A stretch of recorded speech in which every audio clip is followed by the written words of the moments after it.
Welcome to Karma Chronicles. Please like the video and subscribe. Let's begin. My name is Mariana Cruz, and I'm 37 years old, and I'm an architectural lighting designer. I live in a small apartment in Lisbon, though I spend most of my time traveling for work. It's one of the perks of my job, getting to see new places, work with brilliant people, and create stunning designs. I've built a career that I'm proud of, one that's all mine. But family, well, that's different. My family never seemed to understand my choice to live this way. It wasn't that they didn't love me, or so I told myself for years. It's just that I never quite fit into their picture of what family was supposed to look like. The gatherings were always small, just my parents and my younger sister, Camilla, her husband, and their kids. Every holiday, they made it clear they were content without me. My seat at the table was the one no one ever pulled out for me. So when I got a text from my mom that Easter morning, I wasn't surprised. "We're keeping it small this year," she wrote. "Just me, your dad, Camilla, and the kids. You know how it is. Nothing big." I stared at the screen. There was no "hope you can make it" or even "we'd love to have you." Just the simple, matter-of-fact statement that I wasn't included. I wasn't shocked. I hadn't been a priority for a long time. Ever since I moved out for college, my place in the family had slowly shrunk, like a photo fading in the sun. My work, my travels, those were just excuses to explain my absence, and they were starting to feel like one more thing that made me a stranger in my own family. Still, that text stung. I quickly typed a reply, forcing a calm I didn't feel. "Okay, I hope you all have a nice time." I hit send before I could add something more, something that would let the hurt out. It wasn't the first time I'd been sidelined. I'd spent so many holidays alone, or with friends who had always made me feel more like family than my own did. Yet each time, I still held out hope that maybe, just maybe, I could be part of their lives again. But with this message, I finally knew. I wasn't waiting anymore. No more waiting for a seat at a table where I was never really welcome. I was done. So, when I closed my phone, a decision crystallized inside me. Easter would be different this year. I wasn't going to stay home, pretending like I wasn't disappointed, pretending I wasn't hurt. I was going to create my own holiday, a space filled with the people who actually showed up for me, not just when it was convenient for them, but when it mattered. And as I packed a suitcase for the trip to my new estate in Douro Valley, something inside me shifted. This Easter, I wouldn't just be showing up, I would be hosting. I would make my own family, in my own way. The ache from my mom's message remained, but it was no longer about longing for their approval or love. It was about me finally deciding I didn't need to wait for it. I wasn't asking for a seat at their table anymore. This time, I was going to build my own. And when the next text came in from Camilla, asking if I was doing anything fun for the holiday, I didn't even bother replying. I was already making my own fun. 2 months earlier, I had stepped into my new life with a decision I couldn't ignore: buying an old, refurbished olive mill estate in the Douro Valley. The building had been empty for years, its stone walls telling stories of centuries past. But with my vision, it was about to become a sanctuary, a place of quiet refuge. 11 guest suites, a sprawling vineyard with views stretching to the horizon, and a sky full of stars that made you feel like you were part of something far bigger than yourself. I'd spent months making it perfect. New furniture, fresh paint, a vast kitchen ready for Portuguese delicacies, and a large stone fireplace in the center of the living room where guests could gather on cool nights. I had a vision of family, my real family, the one I had chosen, gathering there. A place where I could finally embrace joy, not the kind defined by obligation, but by love and choice. It was early spring when I sent out the invitations. I didn't reach out to my parents or Camilla. They had their Easter plans, and besides, there was no room for them in this vision I was creating. But I invited everyone who had been there for me when I needed them most. My dad's sister, Tia Lupe, who had attended my college graduation when my parents couldn't be bothered. Uncle Hernan, who had been the one to help me move to Barcelona when I had nowhere else to turn. Cousins who had celebrated my achievements instead of questioning my choices. I received a flood of RSVPs almost immediately. "We'll be there." "Can't wait." "What can I bring?" they all said. The enthusiasm was palpable, the excitement mutual. These were people who had shared moments with me when no one else had, who had supported me without hesitation, the kind of people who showed up. I wanted to make this a celebration, a grand one, a memory I could look back on and feel proud of. I hired a chef to curate a seasonal menu with the finest Portuguese ingredients, selected wines from local vineyards, and arranged for a violinist duo to serenade us in the evenings. I curated welcome baskets with local pastries, little bottles of port, and handwritten notes to make each guest feel seen. This wasn't just a holiday, it was an experience, a space where I could finally be free of the expectations placed on me by my family. I didn't need them to validate me. I didn't need their approval anymore. I had my own, built from years of working hard for the life I wanted, not the life they expected from me. And as the invitations were sent and the preparations fell into place, I realized something else. There was no room and no need for my parents or Camila in this new chapter of my life. I wasn't angry. I wasn't bitter. I was just done waiting to be included in a world that had always made me feel like an outsider. I had learned to create my own space, one where I could breathe without apology and where I could finally surround myself with the people who understood me, the people who had always seen me. Easter would come, and I would host it on my own terms. It would be a celebration of what I had built, my life, my future, my chosen family. And it would be everything my biological family could never provide. And for the first time in years, I was okay with that. I had a seat at this table, and I wasn't waiting for anyone else to pull it out for me.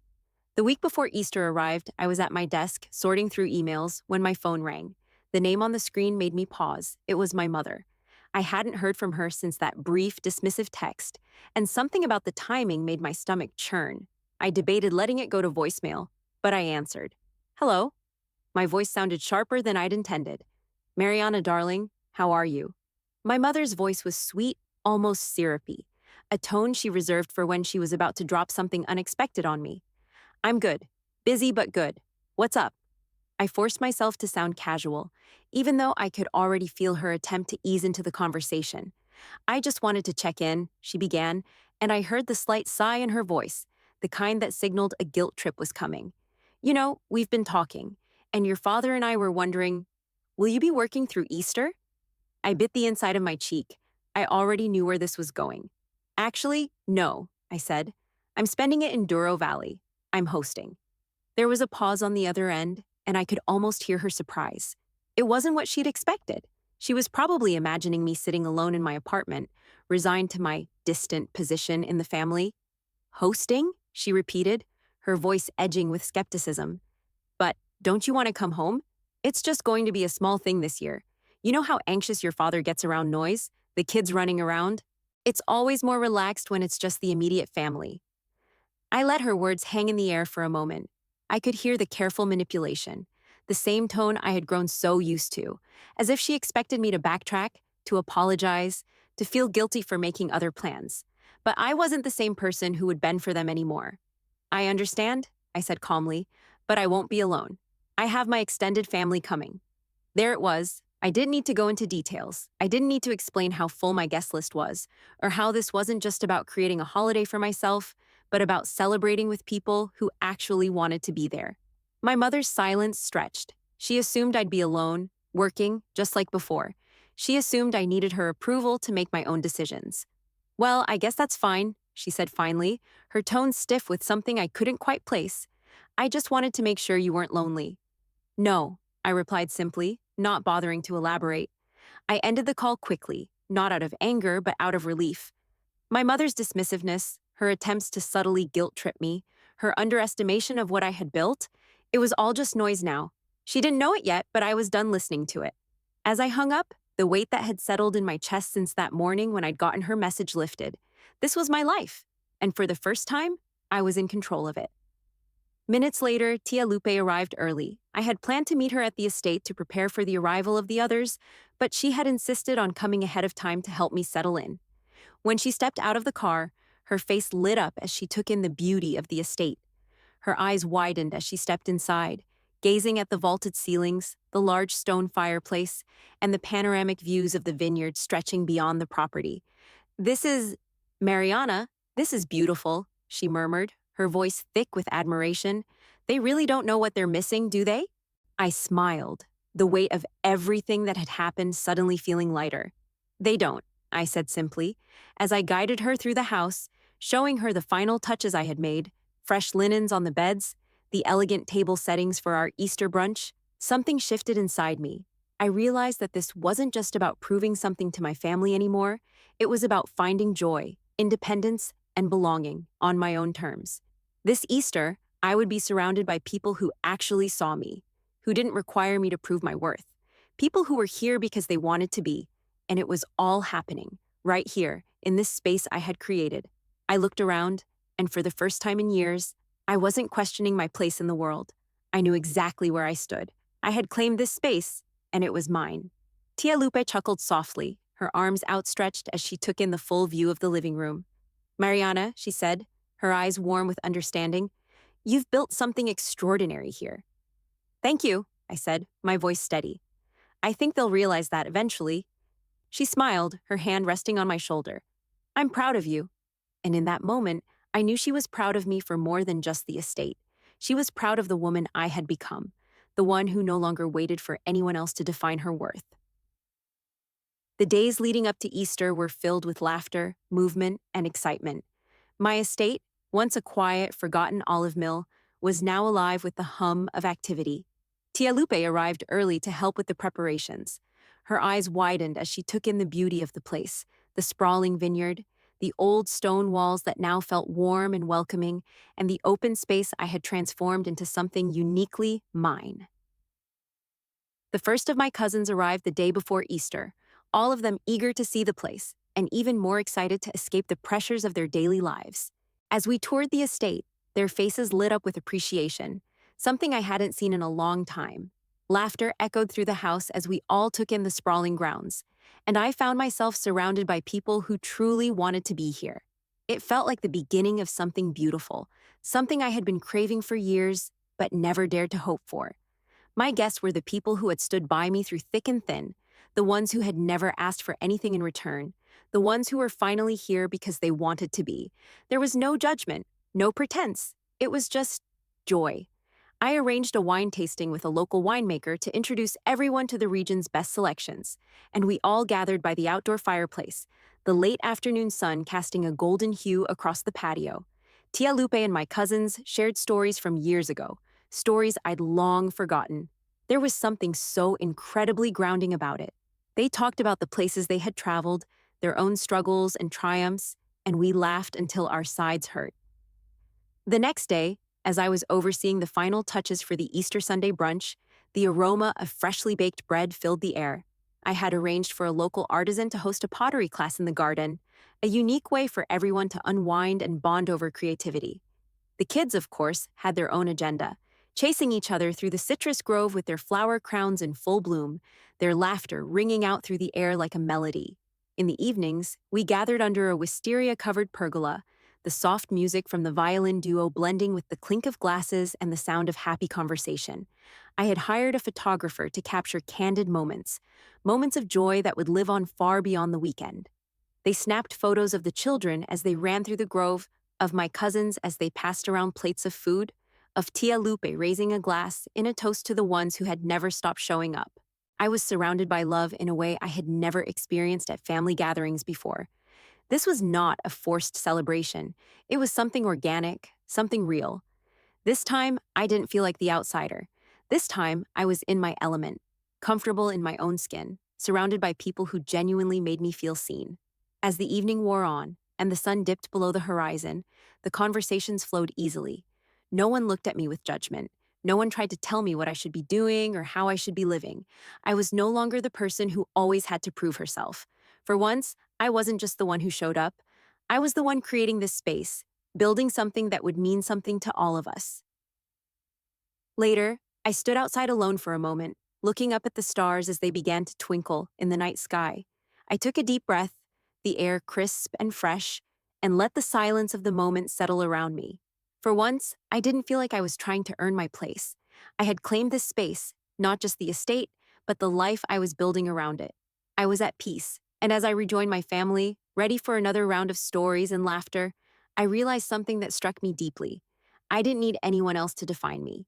I had everything I needed right here, right now. The holiday wasn't just about family. It was about me finding my place in this world, a place I had carved out for myself, a place where I didn't have to wait for anyone to pull a chair out for me. I had built my own table, and this Easter, it was exactly where I needed to be.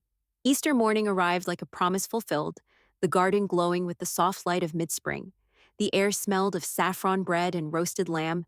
a scent so rich it seemed to fill every corner of the estate. The long tables for brunch were set, flowers in full bloom around the edges, the music of laughter and clinking glasses already rising from the courtyard. I stood in the kitchen, surveying everything I had created. My cousins and their kids were already playing in the grove, their laughter carrying on the wind like the soundtrack of my new life. Tia Lupe had been in charge of setting up the outdoor space, and she'd outdone herself with a brilliant array of colorful tablecloths, hand-picked flowers, and mismatched china that brought a perfect, effortless charm to the day. Everything was just as it should be. Just as I was about to check on the final details, my phone buzzed in my pocket. A text from Camilla. Mom asked me to check if you're lonely. We can video call if you're bored. I couldn't help the tightness that rose in my chest. Her tone, her assumption, it was all too familiar. She didn't understand that I wasn't lonely, that I had built something meaningful for myself. I glanced around at the scene unfolding before me. Kids chasing each other, aunts chatting by the fireplace, and Tia Lupe smiling as she arranged the bread on a platter. The vibrant chaos of the day felt like everything I had ever wanted. I wasn't bored, I was living. I typed my response quickly. Thanks, but I'm quite busy. I hit send before I could second-guess myself. It was the truth, simple and clear. I wasn't just filling time. I was surrounded by people who truly cared about me. As I slipped the phone back into my pocket, I smiled to myself, letting the morning's energy fill me. I stepped outside, just in time to see Tia Lupe raising a glass and a toast. The photographer I'd hired snapped a shot of her, capturing her joy, her pride, her presence in a way that was going to last forever. To the ones who never stopped showing up, she said, her voice warm and steady, ringing out across the crowd. The toast was like an affirmation, and I felt the truth of it settle in my chest. I wasn't alone. I hadn't been alone for a long time, and I wasn't going to pretend I was. The photographer moved on to take more pictures, catching the moments of connection. The children with flower crowns running past the long tables, my cousins trying their hand at pottery, a spontaneous dance circle breaking out in the middle of the courtyard. The laughter, the chatter, the beauty of this day, it all felt so right. The kind of right that my biological family had never been able to offer. Later that day, as I was overseeing the final touches for the brunch, my phone rang. It was my mother. I almost didn't answer. The timing, the day itself, everything had been so perfect, and I knew this call would be a disruption. But I was calm, steady. This was my moment, and nothing was going to derail it. I swiped to answer, and as soon as I heard her voice, I knew exactly what was coming. Mariana, she said, her voice cautious, trying to feign warmth. I just wanted to check in. How's everything going? Are you enjoying your weekend? I looked out over the estate, at the sea of people who cared about me, who had come to celebrate with me. I let the silence linger for a moment. It's going great, Mom, I said, my voice quiet but firm.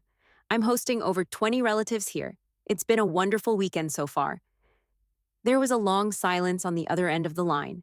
I could hear her trying to process what I had just said.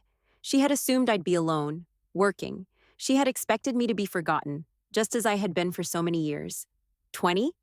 Her voice was almost a whisper, like she was struggling to comprehend it. But you didn't tell us. You didn't even invite us. I could hear the guilt creeping in, but there was no anger, no confrontation, just her confusion, her realization that I wasn't as invisible as she had assumed. I let her sit with it for a moment, the silence hanging heavy in the air. Finally, I spoke. I didn't think you'd want to come, Mom. You made it pretty clear where you thought I belonged. There was no bitterness in my tone, just a quiet acceptance. Mariana, she started, her voice wavering now. You know how we've always done things. You know your father gets anxious and... I know, Mom, but I've got people here who choose to be with me. People who have always shown up, even when I wasn't the perfect daughter, even when I didn't fit the mold you wanted me to. I'm not lonely. I'm not lost. My words were final, not harsh, just steady and true. Her response was quiet, so quiet I almost couldn't hear her. I see, she said softly, and for the first time in years, I didn't feel the need to explain myself further. I hope you have a wonderful Easter, I said, my voice gentle. But this holiday is mine now, and it's beautiful. I ended the call without waiting for her to say anything else. The sun was beginning to dip below the horizon as I rejoined my family in the garden. The photographer captured another frame, this time of me, standing tall amidst the vibrant chaos, a soft smile on my face as I finally realized something. I didn't need her approval. This was my life, and it was everything I had ever wanted. The next morning, I woke up to a flood of notifications. The photos from the previous day had already begun circulating on social media. The sun-dappled courtyard, children laughing as they twirled in flower crowns, my cousins dancing around the table, and Tia Lupe's toast in front of the pergola, all captured in perfect frames. The candid moments I had envisioned were now immortalized, and they told a story of joy, of chosen family, and of belonging. Tia Lupe, of course, posted her own tribute. This Easter was a masterpiece of love and second chances. Underneath, my family's friends, the ones who had always been a part of their circle, but never mine, started commenting. A few familiar faces. Many of them were asking why they hadn't been invited. "Looks like the best Easter celebration. Why wasn't I there?" one friend asked. Another, "Such a beautiful gathering. I feel like I missed out." I couldn't help but smile to myself. They were all seeing it, the picture they had never painted for me. My phone buzzed again, this time a text from Camilla. It was a flustered response. "You didn't say you were doing all this. Why didn't you tell me? It's beautiful." Her message was more accusatory than curious, as if I owed her an explanation. I took a moment to compose myself before responding. "Like you don't tell me about your garden parties and birthday dinners." I let the message hang for a moment, watching the three dots as she typed and retyped.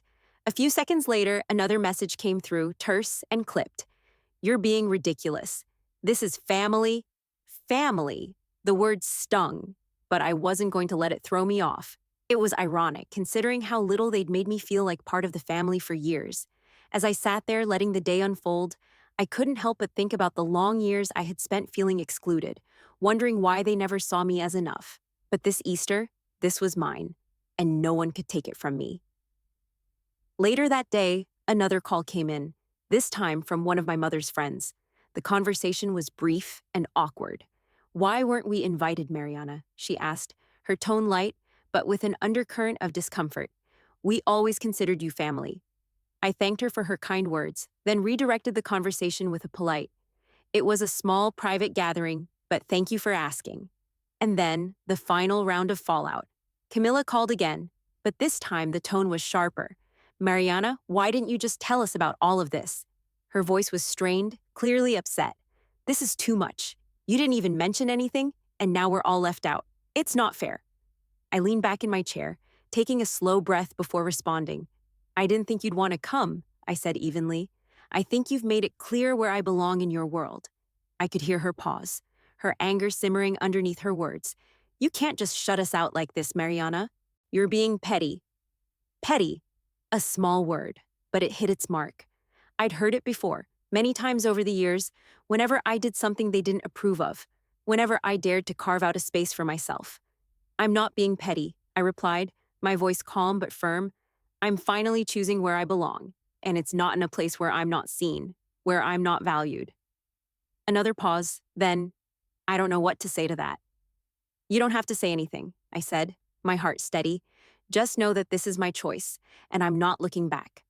I ended the call before she could respond. I had said what I needed to say, and I wasn't about to let their discomfort drown out the joy I'd created. The day went on, filled with more laughter, more clinking glasses, and soft music. But as the afternoon light began to fade, I realized something. I wasn't just hosting a holiday, I was standing in my truth, and while my family might never understand that, I was more than okay with it. I hadn't waited for their approval. I'd built a life that was truly mine. The morning sun filtered through the wisteria-covered pergola as the final day of Easter weekend began. Outside, children were picking oranges for the last breakfast. Inside, my cousins were packing jars of local honey to take home as souvenirs of a holiday that had felt nothing short of transformative. I was standing at the kitchen island sipping my coffee when the phone rang. The caller ID made my stomach drop. It was my father. I hesitated for a moment. It had been years since I had heard his voice, years since he had tried to contact me. But it wasn't anger that made me hesitate. It was something else, something I couldn't quite put my finger on. I picked up, steadying my breath as I answered. "Hello?" "Mariana?" My father's voice came through, slow and patronizing, like it always did when he wanted to make himself feel superior. "We need to talk about family unity." I took a slow breath. "About what?" "You know," he continued. the words heavy with that all too familiar tone of judgment. You've been distant. We've tried to be understanding, but you've shut us out for so long. This, he paused, as if searching for the right words.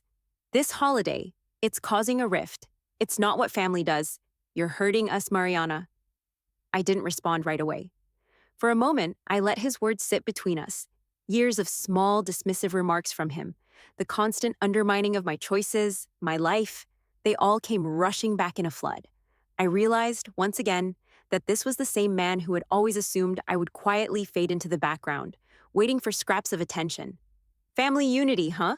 I said, my voice calm but firm. Funny you should mention that, because I spent so many years feeling like I didn't belong in our family. I've been overlooked for holidays, for birthdays. My life was always secondary to everyone else's, and yet I was the one who always made sure things were taken care of. I could hear him breathing on the other end, the silence stretching as he processed my words. You're upset because I didn't invite you, I continued, feeling the weight of my decision settling firmly in my chest. But you have no idea what it's like to feel ignored, to always have to fight for a seat at the table. I'm not the one who's hurt here, Dad.